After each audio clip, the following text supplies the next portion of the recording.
Hello everyone, welcome back to Algebra. And today we're going to talk about advanced factoring. And this is just in situations where you need to factor, where you have to do more than one thing. It's not just trinomial factoring or something like that. And we're also going to cover some special cases. We're going to start with the special cases, and they're right here. Sometimes you're going to end up seeing binomials instead of a trinomial, and they'll just say factor. Now these look really difficult, but it turns out these are the easiest ones to do, and that's because that this 9 here, and that 25 are perfect squares.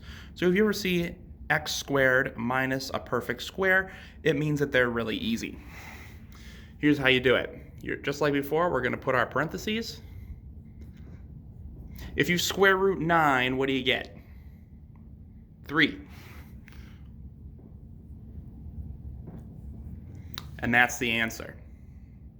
Okay? Here's why that is. Let's multiply this out and see what we get. We get x times x, which is x squared, x times plus 3, negative 3 times x, negative 3 times 3. Okay, because that middle term is being multiplied by the same numbers, 3 and 3, they cancel out, and you end up with just x squared minus 9.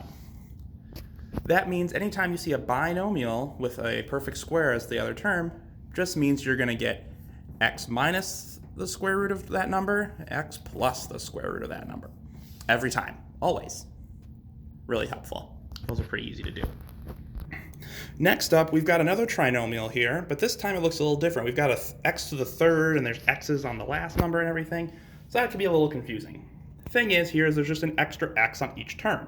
So we can factor that x out first. If we divide all these different things, we get x times x squared minus 6x minus 16. And that's just a regular trinomial that we've been able to factor before. And we can do that. So we have our x out front. X is in the middle. Factor our back number.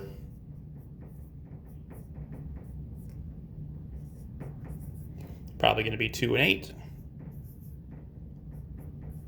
And there you go. It's factored. Okay, so sometimes you're going to have to factor that extra x out. Always remember to put that x in the answer, though. If you don't put it in there, then it's wrong. What row? Okay, so we got to make sure we do that. And then finally, there might be problems where you start to see multiple things factored in the same problem. Okay, and then you can even cancel some stuff. So we're going to go through a problem like that real quick.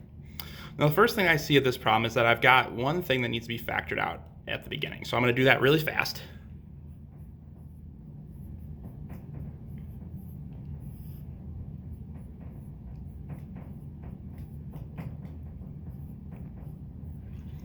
So I factored it all out, and there we go. We've got x times all that. Now we can factor both trinomials. That's good. So if we factor that first trinomial, we're going to get our parentheses like that. We'll factor the 36. We get 1 and 36, 2 and 18. Let's see, 4 and 9. 4 and 9 probably will get us to 5. So we're going to want negative 9 plus 4. Down here, we still have our x. And on the bottom, we've got x squared minus 2x minus 24. We're going to need a positive 4 for that one, and a minus 6. Now, if you look at that problem, you'll see that we've got an x plus 4 on the top and an x plus 4 on the bottom. And since this is all multiplication and division, that means we can cancel out those common terms. So we can just put a line through them.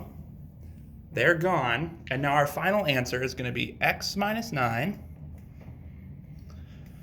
all over x times x minus 6. So as you can see, these problems aren't necessarily difficult. They're just putting a lot of stuff on there to freak you out. If you calmly look at the problem and take it step by step, you can see that once again, these are just the same thing that you've been doing. They're just putting them in new situations for you. Totally doable. Hope your year in algebra is going well. See you soon.